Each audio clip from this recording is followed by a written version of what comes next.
Hi, this is Larry London, and I welcome you to Border Crossings. And today on the show, we have an old friend who comes back to join us again. He's an American Idol, and his name is Laine Hardy. We'd like to welcome to the Voice of America. Laine, great to have you back again. Hey. Thank you. Now, where's your American Idol badge? I'm looking for the big, giant gold I'm an American Idol necklace.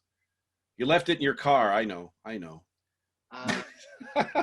Well, congratulations on all the success that you've been having. I just saw 2 million views apparently for your latest video, and it's amazing stuff. All of this has been happening so quickly in the last year or two.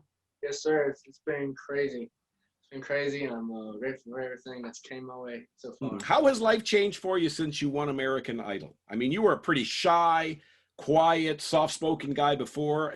Are you the same, or have you kind of gotten caught up in this Hollywood stuff? Well, I'm still working on that shyness thing, but it just seems to stick with me. And I feel the same as I did when I was in Washington, when I met you in Washington, D.C. Yeah, that was over a year ago. So I know, it was a long time ago.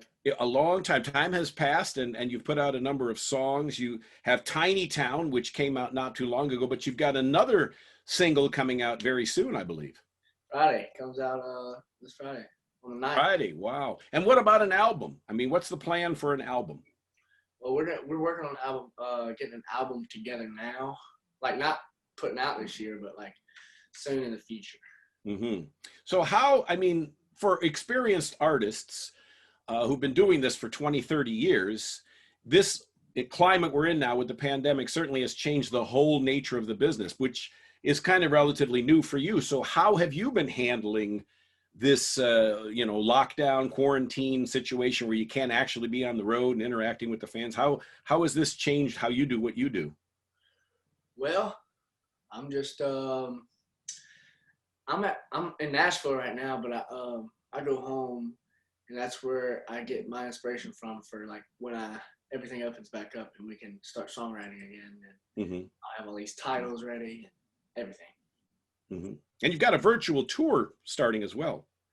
Yes, sir. We've been doing these virtual tours every week, and my fans come on there and watch and comment, and I get to play some new music to them. It's really fun. And so what's been the highlight for you so far? Because it's not been a long journey, but what's been the biggest, best moment in Laine Hardy's journey so far? I think just meeting all these like amazing songwriters out here in Nashville would be something cool. Going to CMA awards last year was pretty cool. And I mean, everything's just going right now. It's going in a very strange direction, though. And I imagine, though, that this has also opened up a few doors for you, because now in this virtual environment, you can actually do a show and you can be seen in many, many countries around the world. Yes, sir. It's there's a lot of pros to it than cons. Have you heard from fans outside of the U.S., people writing you and talking to you online and social media and stuff? Yes, sir. When I was on American Idol, I made a lot of fans in the Philippines and a lot of fans in Hawaii and I mean that's the same. We're in the same country, but like Philippines and. But what about Korea? Because I know that you have Korean blood too. I mean, you have a relative that's Korean. So any chance you might collaborate with BTS? I mean, now's a good time to ride the Korean music wave. It'd be really cool to do that, but I don't know. Yeah, I guess so. I'm quarter Korean, and my mom's half. I mean, it'd be really cool to explore that side of the music genre spectrum. Yeah, we got to get you out around the world. You haven't had a chance to do much, in terms of world touring at this point. I haven't, not yet. It all got everything's getting like postponed and moved. Well, 2021's around the corner, so it can only be postponed for so long, and then I'm sure you're excited to actually get out and meet and interact with your fans. Can you do a song for us now? I mean, I'd love to hear some live music.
from 2019, and he's been writing music. I guess you write all your own stuff, right?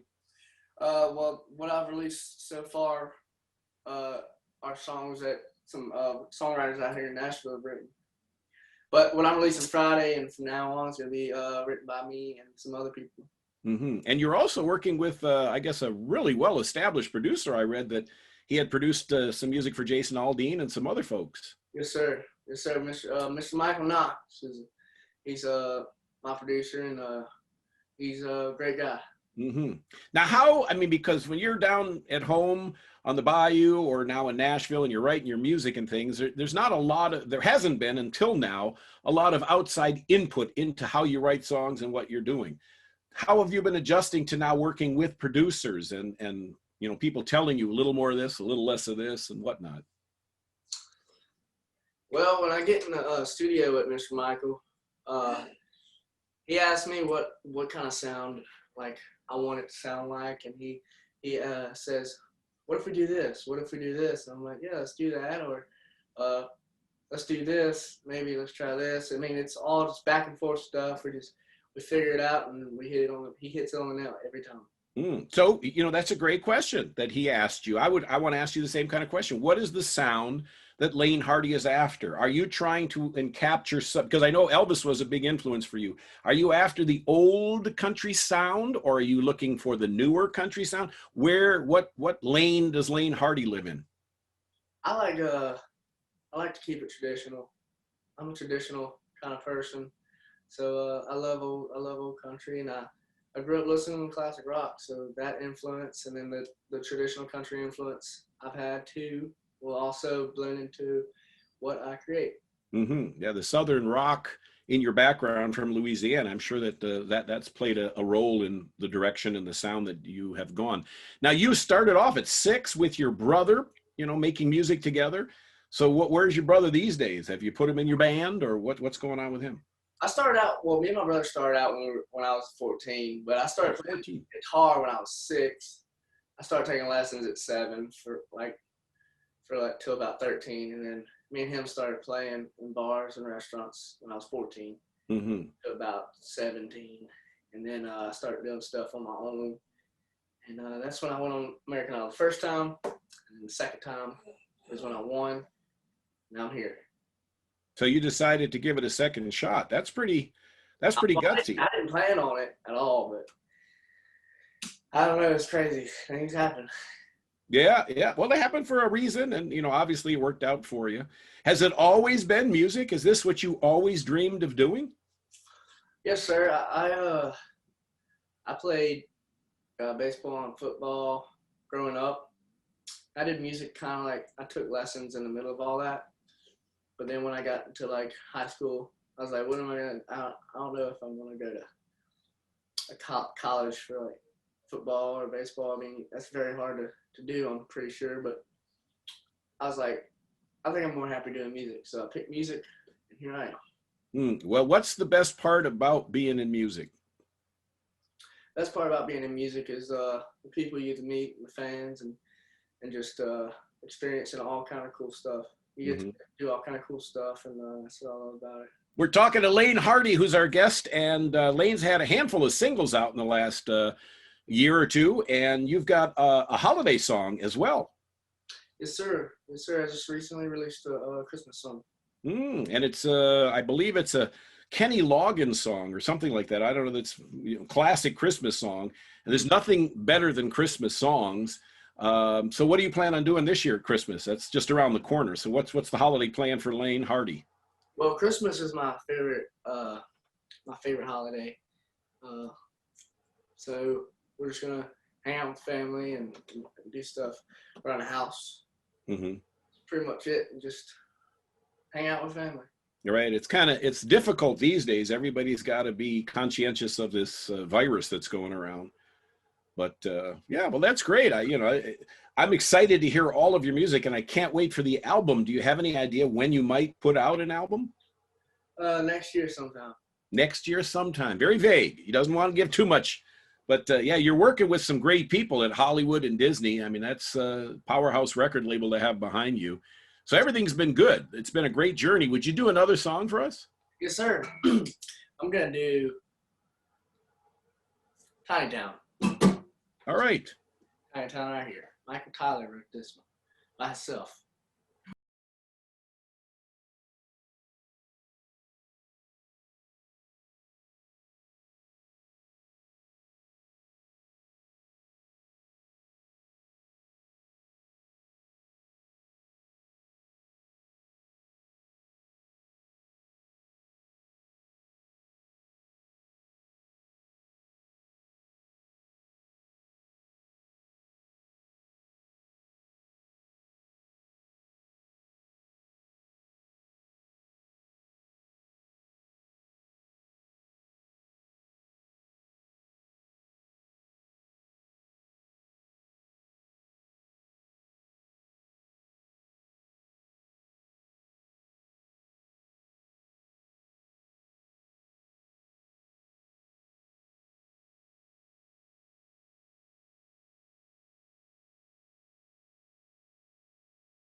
Floors and liquor stores, letters burning out.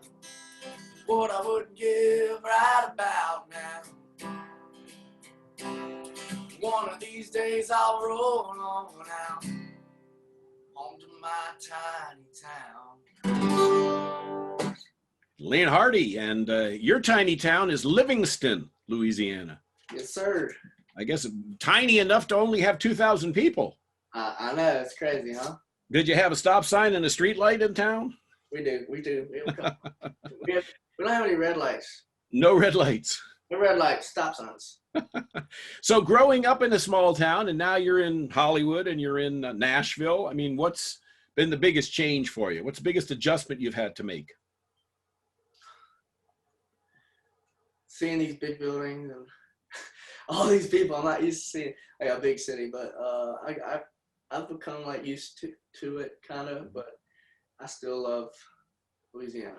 And being a shy kind of guy, introverted, shy guy, this is a difficult career to be a shy person. How have you made that transition? How have you dug deep and pulled out, because you got to do these interviews all the time. So, well, I'm just myself. That's all I do. That's good. You can't ask for more than that. Now, coming through the American Idol machine, which has produced, Scotty McCleary and Carrie Underwood and Lauren Elena and so many other great singers, do you feel any additional pressure on top of, a business that has pressure, but now you're coming in as an American Idol? It's a crown that you have to kind of uphold. Well, I'm just gonna, when I was on American Idol, I was just always telling myself, and they always told me, just be yourself, be yourself, be yourself. I was like, okay, and it worked for me, so I'm just gonna keep being myself. Mm-hmm. Yeah, Katy Perry would always tell you that. She became a big fan of yours, and you also work with Luke Bryan. He was one of the judges on the show. So, have you heard from any of the judges in the last year or so? We kind of keep contact. They're busy people, very busy people. But last year when I was in Nashville, I went fishing in Luke's pond, caught a couple fish. It's really cool. But we keep contact. We keep in touch. And I'm sure you made a lot of new friends along the way too. And do you have a name for your fans? Do they have a name? Have they named themselves anything? They have a few names. I know they got some fan pages on Facebook. Like, is it like the Lane Train? Is it Lane Train? I like that. Should I say it? Yeah. They got one called the Laine Hardy Cougar fan page. They got I that. like it. Yeah. I like it. Now, you told me the last time you were in our studio last year that you would want to do some acting. You said you'd like to do that. And there was a rumor for a while in the industry that you were kind of up for a role as Elvis, somebody you idolized. Has anything come out of that, or is there any other acting in your future? Because Disney is, I mean, that's obviously a great place to be associated with. Well, I still have that that like hobby I want to do, but right now I'm just gonna focus on music, and then eventually, hopefully, I can do some acting at some point in my life. Mm-hmm. Have you written songs that have been inspired by the pandemic itself, by being isolated like this? Actually, no, sir, haven't yet, but I have a whole notepad full of ideas to bring to the songwrites. Mm-hmm. Is that how you get songs? You get an idea, you put it on a notepad? A lot of people, leave it on a voicemail or do something like that. You tend to write it on a notepad? Well, what I do is I'll write down like a 3-word phrase or 2-word, 1-word phrase pops into my mind. I'm like, oh, what if I write this down and I tell somebody else? Maybe we could write something cool. Mm-hmm. That's what I do. What comes first, the melody or the lyrics? Well, I'm like a melody kind of guy, and I make melodies, chord progressions, and I bring it into there with my song idea, and then we're like bouncing ideas off of each other. Mm-hmm. What's the most unusual place you've ever written a song? I don't think anywhere unusual. No? Not fishing? Not in the bathroom? Not in an airport? Nothing strange? No, sir, not yet. That's probably gonna come soon though. But well, we're excited, to have you on the show. You are truly, a very humble, modest guy, and come from a very, conservative background, living in the bayou. And so now you're in the big spotlight on the big stage, and I'd imagine the Opry is something that you aspire as well to perform on the Grand Ole Opry stage. Yes, sir. One day, I hope so. Right now, I think it's kind of closed. Kind of. Yeah, we're kind of limited to what we can and can't do. You're going to do another song for us, right? Yes, sir.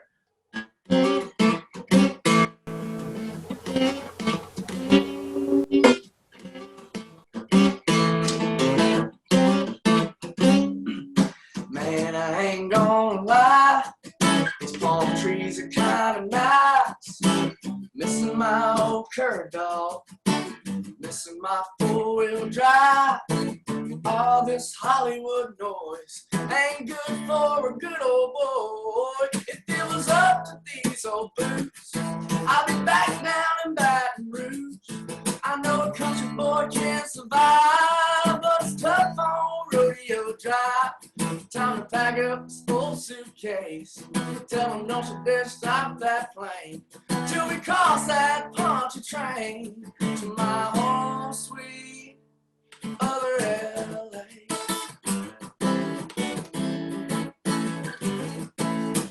Everybody brag about the beach, nobody seen it in weeks. Nothing but tail light traffic. If you love it that much, you can have it. If it was up to these old boots, I'd be back down in Baton Rouge. I know a country boy can survive, but it's tough on Rodeo Drive. Time to pack up this old suitcase. Tell them don't you dare stop that plane till we cross that punchy train to my home sweet other LA.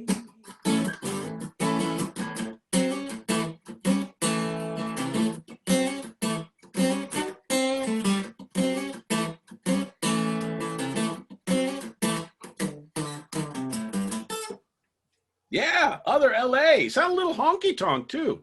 Have a little honky tonk sound to that. Mm-hmm. Do you play any other instruments? Yes, sir. During this pandemic, I learned how to play piano. The piano. And banjo. And the banjo too. Bass, if you can play guitar, you can play bass. Let's see. I want to see you play a little banjo. You got it right next to you. I don't have a banjo with me. Oh, you don't have it with you. All right. All right. Well, see, almost got you. Right down. It's you. What do you strum or pick? What's it called? Picking a banjo, right? I think it's Roll it, like finger roll it. Finger rolling.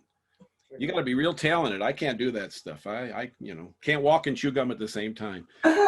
Laine Hardy is with us here on the Voice of America, and I can't thank you enough for taking time at home while you're relaxing and dealing with all of this to introduce us to your new song, Other LA, and Tiny Town. And I understand you got a holiday song you want to play for us.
Excellent, excellent. Well, I hope that you have a great holiday season, and 2021 is great, and gets better for us all. And I look forward to the album. When you come to DC, you got to promise that you'll come into our studios and join me on the show again. For sure. It's a pleasure to see you and to have you on the program. You sound great, and congratulations on all the success that you have been and continue to have. I appreciate you letting me come on here. All right. Laine Hardy is our guest, and this is Border Crossings. You're watching VOA TV.